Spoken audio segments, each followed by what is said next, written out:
ప్రజలు ప్రజాప్రతినిధులు అందరి సహకారం సమిష్టి భాగస్వామ్యంతో కాకినాడ జిల్లాను అన్ని రంగాల్లో అభివృద్ధి పదంలో నడిపిస్తామని పదవి బాధ్యతలు చేపట్టిన నూతన జిల్లా కలెక్టర్ ఎంఎన్ హరీంద్ర ప్రసాద్ తెలిపారు. బుధవారం కాకినాడ జిల్లా నూతన కలెక్టర్ హరీంద్ర ప్రసాద్ తమ కార్యాలయ ఛాంబర్లో పదవి బాధ్యతలు స్వీకరించారు. తొలుత ఆయన విశాఖ నుండి అన్నవరం చేరుకుని శ్రీ రమా సత్యనారాయణ స్వామి వారిని దర్శించి అర్చన ఆశీర్వాద కార్యక్రమాల్లో పాల్గొన్నారు. జిల్లా కలెక్టర్ కార్యాలయాన్ని చేరుకోగా ఆయనకు జాయింట్ కలెక్టర్ అపూర్వ భరత్, అసిస్టెంట్ కలెక్టర్ మనీషా, డిఆర్ఓడి తిప్పేనాయక్, జిల్లా అధికారులు, వేద పండితులు పూర్ణ కుంభంతో బేల తాళాలతో స్వాగతం పలికారు. కలెక్టర్ ఛాంబర్లో ఆయన పదవి బాధ్యతలు చేపడుతూ సంతకం చేసి పండితుల వేద ఆశీర్వచనాలను స్వీకరించారు.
అందరికీ నమస్కారం.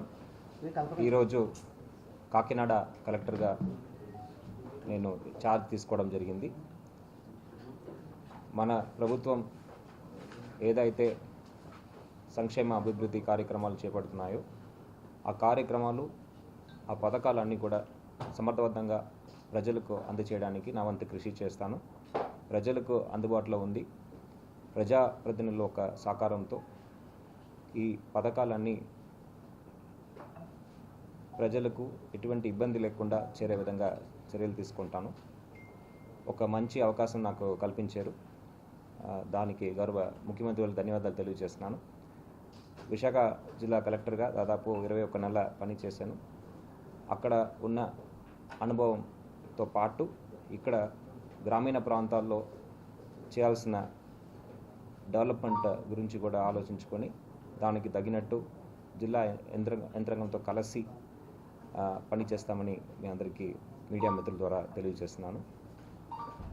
అదేవిధంగా గౌరవ ఉప ముఖ్యమంత్రి వారు ఒక ఆదేశాల మేరకు ఎక్కడైతే పేదరికం ఉందో పేదరిక నిర్మూలన లక్ష్యంగా పెట్టుకొని ప్రభుత్వం అనుకుంటున్న స్వర్ణాంధ్ర సాధించే విధంగా దానికి కావాల్సిన పూర్తి సహకారం అందిస్తూ ప్రజలకు అందుబాటులో ఉండి వాళ్ళు సమస్యలను పరిష్కరించే విధంగా చర్యలు తీసుకుంటామని మీ అందరికీ తెలియజేస్తున్నాను. ఈరోజు ఇక్కడ రావడం చాలా సంతోషం. అదేవిధంగా మన సత్యనారాయణ స్వామి వారు దర్శనం కూడా చేసుకొని స్వామి యొక్క ఆశీస్సులతో రాబోయే రోజుల్లో మంచి పని చేద్దామని అనుకుంటున్నాను. దానికి ప్రజల యొక్క సహకారం కూడా కోరుతున్నాను. Thank you. అంటే ఉదాహరణకి నేను విశాఖ జిల్లాలో పనిచేసినప్పుడు జీబీఎంసీ కమిషనర్గా కూడా దాదాపు 6 నెలల అడిషనల్ ఛార్జ్ నిర్వహించాను. సో కాబట్టి అర్బన్లో ఉన్న సమస్యలు పరిష్కరించడానికి ఎటువంటి చర్యలు తీసుకోవాలి, ఏ విధంగా నిధులు సమకూర్చుకోవాలి అనేది అవగాహన ఉంది కాబట్టి ఆ ప్రయత్నం తప్పకుండా చేయడం జరుగుతుంది. అదేవిధంగా చాలా ఇనిషియేటివ్స్ కొత్తగా ప్రభుత్వం తీసుకువస్తున్నది. దానికి ఉన్నత అధికారులతో మాట్లాడి మన జిల్లాకు ఎటువంటి సహకారం అవసరం, ఏ విధంగా ఆ స్కీమ్స్లో మాడిఫికేషన్ చేయవచ్చు అనేది ఆలోచించి దాన్ని బట్టి ఎఫర్ట్స్ పెట్టడం జరుగుతుంది. అదేవిధంగా ఇక్కడ ఎక్కువ రైతు సోదరులు ఎక్కువ ఏరియా వ్యవసాయం కింద ఉంది కాబట్టి వాళ్ళు వ్యవసాయ అభివృద్ధి కోసం పెట్టుబడిలో ఎక్కువ ఆదాయం వచ్చే విధంగా ఎటువంటి చర్యలు తీసుకోవచ్చనే గురించి ఆలోచించుకొని, అదేవిధంగా గత కలెక్టర్ వర్యులు షణ్ముఖన్ వారు ఏదైతే ఆయన ఇనిషియేటివ్స్ తీసుకున్నారో ఆయనతో మాట్లాడి అది కూడా కొనసాగించే విధంగా కూడా చర్యలు తీసుకోవడం జరుగుతుంది.